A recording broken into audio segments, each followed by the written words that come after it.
Welcome, friends. This is Under the Arch Sports. I'm Eric, and this is the first ever broadcast from base lodging. Yeah, I am that close to moving to America, so that's pretty exciting. Today, we're going to talk about Mizzou football, and we're going to kind of reassess expectations for the 2021 season. Before we begin, make sure you subscribe to our YouTube channel and find us on Facebook and Instagram. Now, with us today to talk about Mizzou and their schedule the rest of the way is Josh Fan. He's got his own YouTube channel, and he talks Mizzou as well and some other stuff. Josh, tell us about your channel. Yeah, so I do Mizzou and cover the Chiefs as well. For those that are also Chiefs fans, you can check my channel out for that. It's simply just Josh Fan if you want to type it in the search bar, but we do a lot of post-game stuff, previews for a lot of the games, and just random topics and bits here and there on my channel. You can follow me on Twitter at ShowMeFB, and you can also find me on Facebook, Show Me Football, as well as the website, showmefootball.com. There you guys go. Go ahead and check him out. All you former Rams fans, Chiefs fans now, it's your time. Find him. Yep. Now, taking a look at Mizzou in the 2021 season, well, preseason, a lot of people were thinking, 7-5, 8-4. Yeah, there were some delusional fans who were, thinking, 8-4 is the minimum. There's no reason they don't win 8 games. I think a lot of people who really looked at the team in depth were thinking that was a bit much, but thinking 7-5 was a reasonable number. Josh, I don't think that's a reasonable number anymore. No, I was one of the people before the season that thought 7-8 games, that's probably about where this team should be. I struggle to see that now. I think 6-6 is likely their ceiling now, because what I said before the season was Kentucky and Boston College are 2 toss-up games. You've got to go 1-1 in those games. They went 0-2 in those games, which was not great. And then they just get absolutely blown out at home by Tennessee. And now, you're looking at a potential tailspin to a really bad record. But it's going to be interesting to see how this team responds against North Texas.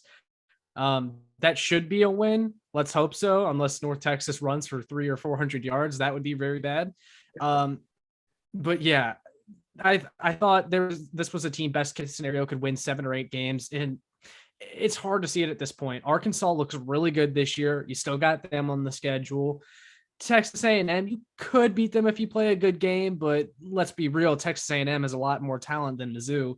And South Carolina, that's a toss-up now. If Mizzou's defense doesn't step up, that could easily be a loss. So it's hard to see where the wins come from besides Vanderbilt and North Texas. And if you win those, your best case scenario is 5 games, 6 games at this point. So it's definitely not, I think, what a lot of Mizzou fans expected. But at the same time, I feel like this result that we're seeing right now unfold isn't like, it was never out of the question. Like, I think everyone could see at one point that Mizzou maybe isn't quite there yet. Like, it's not like, look, they've disappointed this year, yes, but I can't say I'm totally surprised so far. Like, I'm surprised they got beat by Tennessee as bad as they did, but I'm not surprised that they've lost these games that they've lost thus far. Well, the surprise is just how the defense has completely fallen off of the face of the earth. And, Right. This has been talked about, in depth by everybody in the universe. But the fact is that the defensive struggles have cost 2 games that I think most Mizzou fans thought they were going to win. One of Boston College and Kentucky, and the Tennessee game. So I think most people were thinking, you know what? If Mizzou is sitting here at 4-1, looking at 5-1, then a lot of people thought 5-1 was a possibility for Missouri. I thought it was possible. Yeah. But yeah, I agree with you that 6-6 is the absolute ceiling. 5-7 is more than likely, and that means beating North Texas, which they should. Beating Vandy, they should. And really South Carolina. That's really it. Yeah. The offense. Looking at the offense, it's above average. It's not elite, but it's good enough that the offense is good enough for Mizzou to be, one of those other teams receiving votes. Not quite top 25, but I think they're that caliber of an offense. The defense, like I said, everybody's written about it, and there's nothing else to say. It's the worst in America right now. So I think the other thing to consider, Josh, is the rest of the schedule. You look at who Missouri has left. You have North Texas, which should get Missouri to 3-3. But then after that, teams that have noticeably more talent than Missouri. Texas A&M, at Georgia, and Florida. And let's face it, Arkansas. Yeah, those are all teams that have more talent than Missouri. There's no doubt about it. And I do want to kind of reassure Mizzou fans in one sense. Like, I see a lot of people that say, well, look at Arkansas in their second year with Sam Pittman. They're rolling right now. And they kind of say, well, what's the excuse for Drinkwitz? And really, I think it is the talent, because Chad Morris, while the former Arkansas head coach, while he was a terrible head coach, yes, he could recruit. He had Arkansas still with a top 20 recruiting class every year he was there. When Barry Odom was here at Missouri, not only was he an underwhelming coach, but his recruiting was also underwhelming, which really put Mizzou in a bad spot compared to a lot of these other programs. You don't have to be generous and call it underwhelming. It was horrendous. Let's be real. I mean, they finished right there at the bottom with Vanderbilt in SEC recruiting for consecutive years. Yeah, I mean, I think Mizzou fans need to understand 7-5 is gone. 6-6 is if interim D-line coach Al Davis finds something and gets the D-line to be even at the talent level or performance level that they were last year. I think 6-6 can happen, but that's really all that you're going to get. Yeah, I mean, I'll be curious to see what the firing of defensive line coach Jethro Franklin does for this team.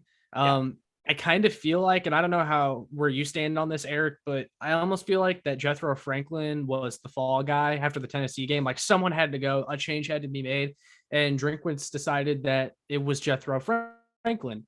I'm not totally sure how much impact he had on the play of the defensive line, but I will say that I think if you ask most people what the worst position group so far this year was, they would probably say the defensive line. They've been the most underwhelming. Akil Byers, Trajan Jeffcoat, he was an all-SEC defensive lineman last year. Kobe Whiteside looked really good at one point, and all those guys seem to have really fallen off since Jethro Franklin came in the building. So I can't say I'm totally surprised by the move, and I understand the rationale. It's one that's just really hard to evaluate because it's Jethro Franklin's first year. It's Steve Wilkes' first year. So somewhere something happened. I am convinced of that. And I don't have a problem with Franklin going because clearly a change had to be made. And for anyone who thinks that, this is a stupid idea, need to be Wilkes right off the bat, understand that that's not realistic. Mm-hmm. A head coach is going to fire a position coach before a coordinator, because if he fires a coordinator right off the bat and that doesn't start to fix things, who's next? It's a head coach.